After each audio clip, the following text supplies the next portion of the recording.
Veamos, para empezar, el ejercicio número 1. Dice que desde la parte más alta de un edificio se observa con un ángulo de depresión. Ojito, un ángulo de depresión de 42 grados. La base de un, la base de un poste. Que si el edificio mide 15 metros de altura y dice que comparte con el poste una misma superficie plana, entonces, ¿cuántos metros aproximadamente se encuentra la base del poste de la base del edificio? Ojo que para este tipo de problemas, cuando nos empiecen a hablar sobre ángulos de elevación o sobre ángulos de depresión, sí va a ser muy importante, muy oportuno que utilicemos una figura de apoyo, que por lo general va a ser siempre un triángulo rectángulo.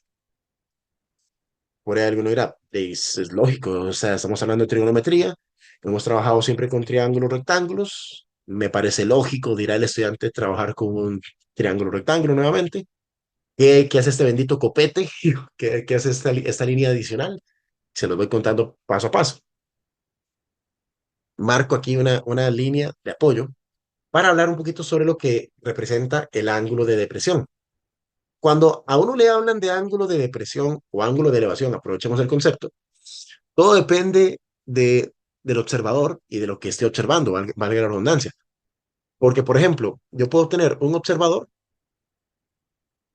que puede tener perfectamente su línea de visión de forma horizontal, de forma recta, que si de repente observa algo que le llama la atención, que se encuentre más arriba, entonces muy seguramente el observador va a realizar una especie de giro, un sutil giro que hace que cambie el ángulo de visión, provocando con ese giro lo que llamamos el susodicho ángulo, en este caso de elevación. Esto es ángulo de elevación. O que en ocasiones puedo tener, digamos, al observador, pues, consideramos otra vez al observador,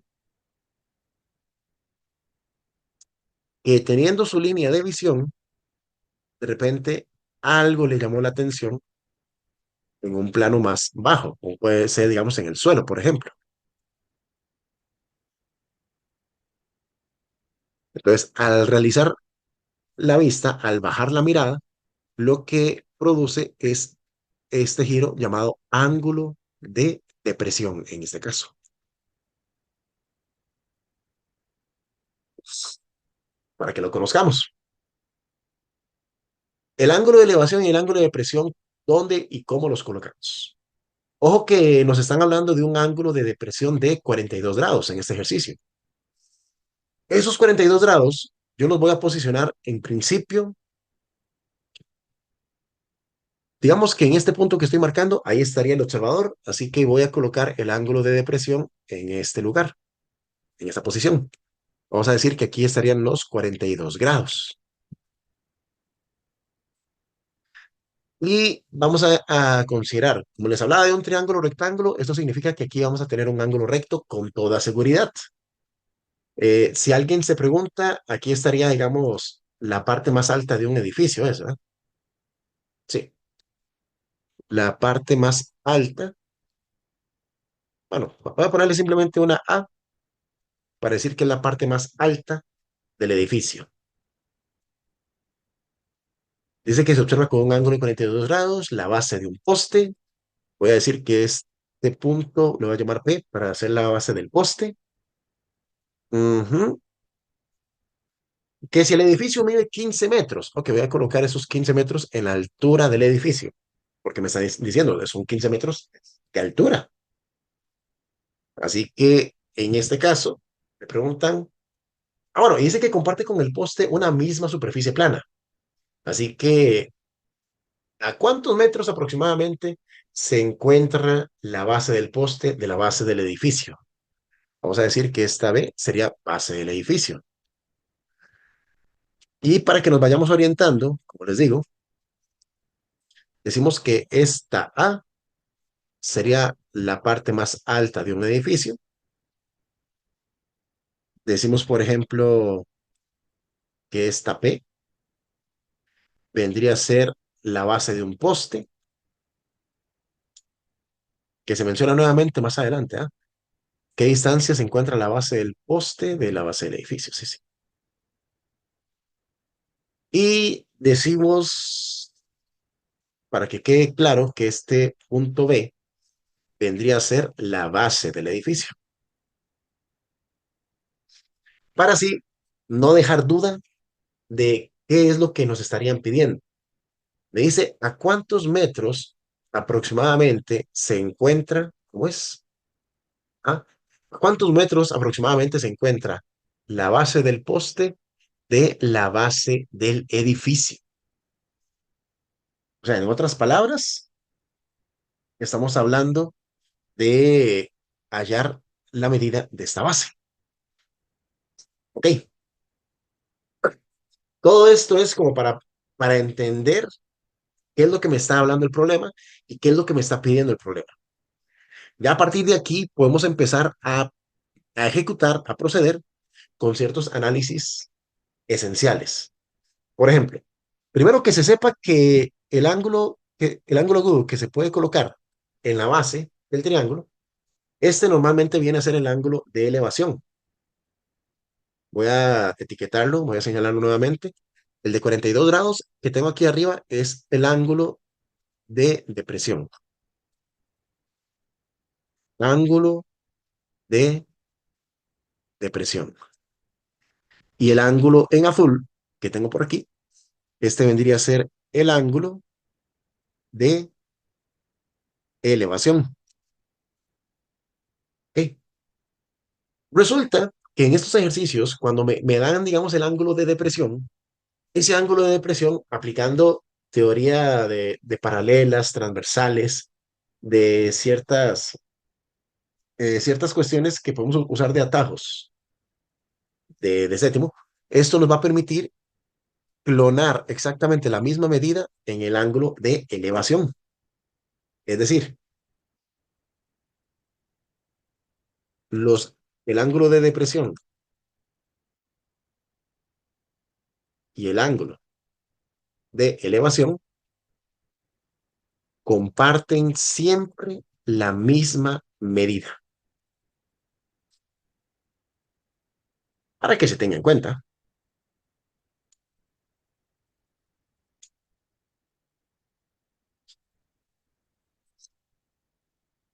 ¿Ok? Así que en base a esta información, revisamos un momentito lo que vendría a ser, bueno, es que me está faltando otro ángulo más. Me está faltando el ángulo que se forma en este otro vértice, este otro ángulo interno. Y para este otro ángulo interno, necesito hacer cálculos basándome en la teoría de la suma de los ángulos internos en un triángulo. ¿En qué consiste dicha teoría? En tomar las medidas de los ángulos que sí conocemos dentro de la figura. Tengo un ángulo recto que es de 90 grados y otro ángulo que es de 42 grados. Entonces vamos a decir, ojo, vamos a tomar esos dos ángulos, el de 90 grados y el de 42 grados, y los vamos a sumar primeramente. 90 más 42, que esto nos vendría a dar 132. Y luego procederemos a decir, ok, cuenta la leyenda que la suma de los tres ángulos internos en cualquier triángulo siempre nos va a dar 180 grados. Así que para efectos, vamos a tomar estos 180 grados como referente y a ellos restarle estos 132 grados que teníamos como subtotal. Si a 180 le restamos esto, 132, vamos a ver acá, sí, repito, a 180 le resto 132, me dice que nos da 48,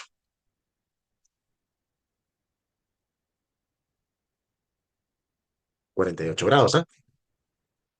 Estos 48 grados son los que podremos colocar en esta posición. 48 grados. Y ahora sí, con esto, vamos a trabajar un poquito más de lleno en esta herramienta que vamos a llamar ley de senos. ¿Qué vendría a ser la ley de senos?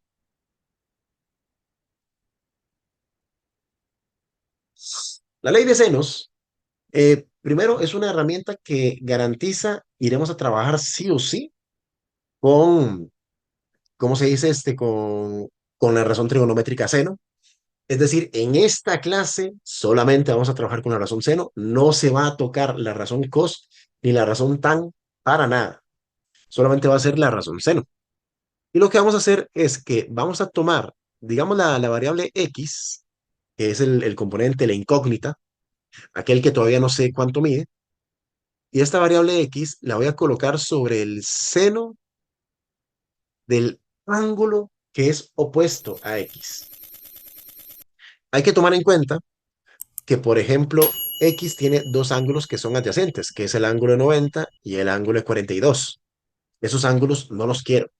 Yo el que necesito es el ángulo que es opuesto al X. O sea, en este caso, el ángulo de 48 grados. Vamos a considerar el seno de 48 grados. Y de este, vamos a hacer lo siguiente. Vamos a igualar esta expresión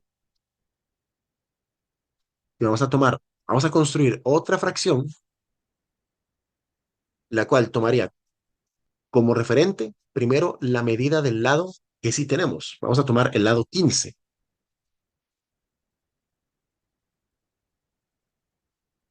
y lo vamos a fraccionar sobre el seno de su respectivo ángulo opuesto. Tenemos, si bien, el ángulo 90 grados, que es adyacente, no me sirve. Tenemos el ángulo de 48, que es adyacente al lado 15, no me sirve. Necesito tomar el ángulo que es opuesto. En este caso, el de 42 grados.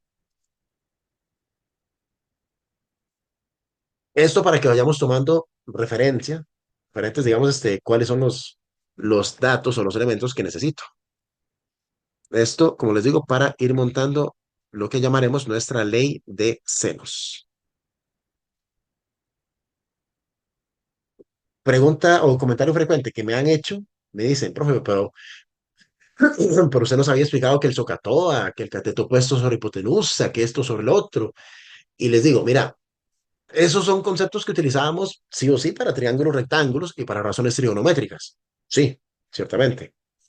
Pero en este punto estaríamos dándole un mayor énfasis a lo que es resolución de problemas para hallar la medida de un lado, y ahí el SOHCAHTOA nos puede quedar o de dos, o nos queda corto o nos va a complicar el trabajo. Esto más que nada también por el hecho de que van a haber triángulos no rectángulos. Y al haber triángulos no rectángulos, se nos desvanece, se nos echa a perder el concepto de catetos y el concepto de hipotenusa. No los vamos a utilizar más. Por eso digo, voy a tomar un lado y voy a buscar su ángulo opuesto.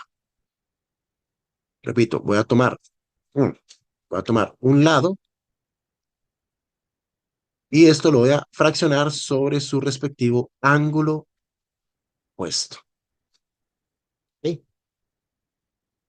De ahí, ocupo que me echen una manita, les agradeceré montones, con la tabla trigonométrica. A ver si me colaboran y me indican qué resultados son los que se obtienen respectivamente para el seno de 48 y para el seno de Sería, 42. cero- ¿Me dices? el el de seno 48 sería 0,7431. Excelente, por ahí ya te alcanzo. Ajá, 0,7431, escuché. Y tienes por ahí el seno de 42 también, por casualidad. Sí, sería 0,6691. 0,6691. Tocayo, ¿me confirmas dichos resultados? Para ver si estaremos de acuerdo con estas propuestas por acá. ¿Se confirmarán dichos resultados?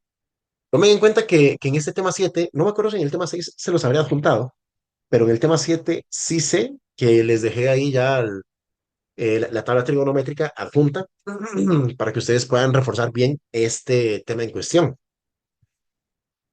Em, con respecto Entonces, a esta parte de la ley de senos, ya teniendo estos valores, lo que se procede ahora es aplicar algo que llamamos regla de tres. Te agradezco la confirmación, caballero. Vamos a aplicar regla de tres y esto consiste en realizar una multiplicación en cruz para al final llegar y dividir con el dato que nos queda en la tercera esquinita. Es decir, multiplicar 0,7431 por 15 para al final dividirlo entre el 0,6691. Ajá, esto por 15 y al final dividimos entre 0,6691. 16,65 entonces. Ajá. Vamos a decir eso, que X vendría a ser igual a 16,6589 y de ahí, etcétera, etcétera, etcétera. Y con esto nos vamos a permitir revisar entre las opciones si hay alguna aproximación aceptable para el resultado que hemos obtenido. Y de hecho sí, se deja ver. En este caso, la opción B es la que mejor nos funciona en este caso. Vean, por ejemplo, el caso del ejercicio número 2. Denme el chancecito y los voy mostrando. Dice que en un edificio se construye una rampa de acceso para la entrada principal. Dice que la rampa alcanza con respecto al plano del suelo una altura de 75 centímetros y además forma con él un ángulo de elevación de 12 grados, tal como se ilustra en la siguiente figura. O sea, ya está la figura montada, preparada y masticada. De ahí que revisamos entonces que lo que me plantea, digamos, es la pregunta que si AB representa la rampa de acceso, entonces ¿cuántos centímetros mide aproximadamente la susodicha rampa? O sea, básicamente me están preguntando por este valor de acá.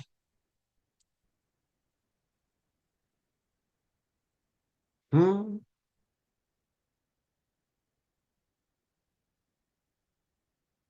Es decir, sería en este caso, revisar, tengo el ángulo recto, tengo el ángulo de 12 grados, me está faltando un ángulo todavía. Me está faltando este tercer ángulo que nunca está de más tenerlo ahí a la mano. Tomando en cuenta el protocolo que les mencionaba reciente, si ya conozco dos de los ángulos, considero la suma de ellos, 90 más 12, que vendría a ser en este caso igual a 102, y luego esto se lo resto a 180, que me vendría a dar en este caso 78. O sea, aquí tendríamos 78 grados, en este caso, por esta vez. Tomamos en cuenta cuáles vendrían a ser los lados, el ángulo que se asocia para cada lado. Ok, de hecho sí, confirmamos el mismo dato, ¿vale? Excelente por ahí. Para ir montando la ley de senos, necesito tomar en cuenta el lado en cuestión y el ángulo con el cual es puesto, que en este caso sería el ángulo de 90 grados. Así tengo también el lado de 75, pero y este lado de 75 lo vendría a asociar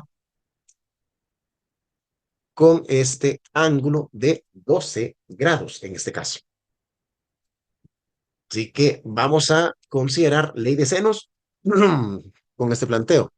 Decimos que X va con el seno ¿de quién? De 90. Y tenemos que el 75, a ver, decimos que el 75 va con el seno de 12 grados. Así que acá vamos a proceder nuevamente con la tabla trigonométrica, a ver si me colaboran, con el seno de 90 y con el seno de 12 grados, ¿verdad? A ver qué resultados tendríamos. El seno de 90 sería 1,0000 y el seno de Ah, 12 sería 0,2079. escuché 0,2079. Sí, Ok, ok. Perfecto, muchísimas gracias. Llegados a este punto, hemos de proceder aplicando la regla de 3, multiplicando en cruz y luego dividiendo con el dato que nos queda restante por acá. Es decir, 1, bueno, puedo dejarlo como 1, tal cual, porque por más que yo le ponga 1,0000, cuando yo diga por, la calculadora dice, ok, me estás hablando de 1. Es exactamente lo mismo. Por 75, pues va a seguir dando 75. Pero que si lo divido entre el 0,2079, ahora sí, ahí cambia la cosa. Ahí decimos que el valor de la X nos está dando 360,7503. Lo cual, si lo comparamos con las opciones, sí, digamos que se sobrepasa un pelín, un poquito, con respecto a la opción que mejor se le aproxima, pero aún así estamos buscando eso, aproximadamente la medida de la rampa, que viene a ser, en todo caso, opción D, la cual podemos marcar como respuesta correcta para este ejercicio número 2. Tenemos un poste de 2,5 metros de altura, que es atado en su parte más alta por una cuerda. ¿Cuál es la longitud de la cuerda en metros? Si se sabe que entre el suelo y la cuerda dice que se forma un ángulo de 18 grados.